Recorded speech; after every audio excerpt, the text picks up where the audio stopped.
Roll20 has always been one of the best places to play your TTRPGs online, but in the year 2024, there's a lot of other players in the game.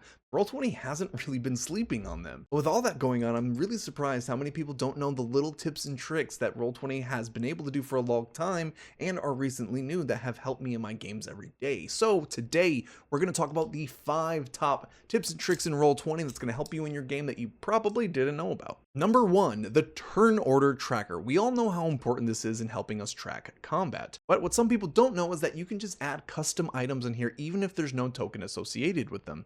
So if you go to this cogwheel down here, you can put anything in here. Let's say it's our layer action, just hit add. Now we have this layer action tab we can kind of put anywhere. Layer actions are usually on initiative 20, so I'll put 20 there. But what's even better about this is that you can track things with them, like counters and spells. So let's say you have a mechanic that the kidnappers are gonna get away with the princess in 3 rounds. We'll make a custom item called getting away, and in this box here, we're gonna put -1. Then we'll add that to the tracker. We'll drag the getting away item to the top, and let's say that the bugbears will get away in 3 rounds if the players don't stop them. We'll put a 3 here. And then now, as we use this arrow to go through our initiative orders, when we get back to the getting away item, you'll see that it gets minused by 1, aka it's counting down. This is really great to track those things, as well as spells. If you're someone who runs longer combats, maybe even closer to that 10 round mark, then tracking those concentration spells or spell effects that last a minute are going to be pretty important to track. And this is another great way to make sure you're keeping up with that with everything else going on. Number 2, I was always kind of surprised with how many people didn't know that you can easily have players go to different maps in Roll20. But with a recent-ish update, they've actually made that feature even better. So before, if you wanted an individual player to go to a separate map without the rest of the party, you would have to take their icon down here and drag it onto a different map. But now we have this cool little drop down tab. If we hit this, we'll see all of our players with checkboxes next to them. We can just check one of these players and then drag them to a completely separate map. It'll make their own little flag separated from the rest of the party. We can uncheck them and even do this with multiple different players. But what's new now is that we can check multiple players and drag them to a different group, essentially making different groups that can travel together. So when your players inevitably want to split the party up, even though they know that's a bad idea, you can help them make that horrible mistake. Number 3, every token in Roll20 has the ability to emit different auras, up to 2 of them actually. And they're actually useful for a lot of things. If we go to our cleric here and hit this cogwheel, scroll down, we can see the token auras. Let's say this is Paladin and they have an aura. We can turn that to 10, hit these 3 little dots, make sure the C is checked off so all the players can see this aura, hit save changes, and now this aura follows our little paladin as they buff people. But let's say they took a couple of levels in Twilight Cleric as well.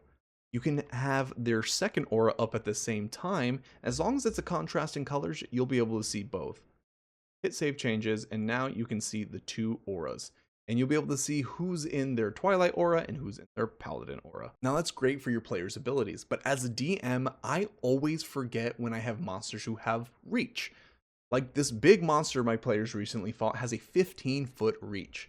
So what I'll do is I'll go to their aura tab. I'll make their aura the same distance as what the reach is. The thing I'll do different is in the 3 dots, I'll make sure that C is unchecked, because that way only me, the Dungeon Master, can see this aura. So I'll always know what creatures are actually in range of its melee attacks, and because only I can see it, I won't tip off my players in spoiling whether a creature has the ability to reach or not. Number 4, rollable tokens. There are lots of different creatures and classes in D&D that can transform into something else. Rollable tokens is a great way to show that in Roll20, and they're really easy to make. If you go up to the right hand corner to the collections tab and then scroll all the way down, you'll see the rollable tables section. We're going to click on Kara's token, who is our party's Lycan Blood Hunter. And as you can see, we have 2 different tokens, one in her Lycan form and one in her non-Lycan form.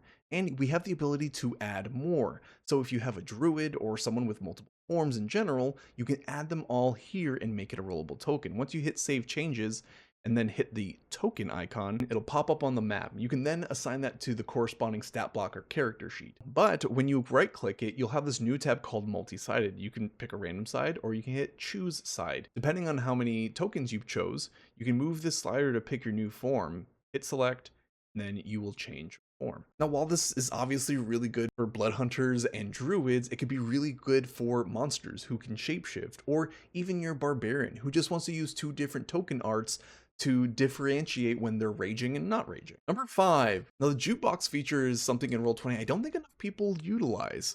Adding music to your game is so powerful, and if anyone says different, it's because they've never done it. If you hit the jukebox tab at the top right hand corner, hit manage audio, and then go to tracks, you will see so many different songs, battle music, sound effects that honestly it's kind of overwhelming. But once you find one you like, by hitting this button you can add it to your game and then they'll show up here. Now here you can play the music normally, but what's really cool is if you have a specific song that you want tied to a very specific encounter, you can actually link that to the map. If we go to our maps and open up their settings and scroll all the way down, you'll see that we have an audio play on load.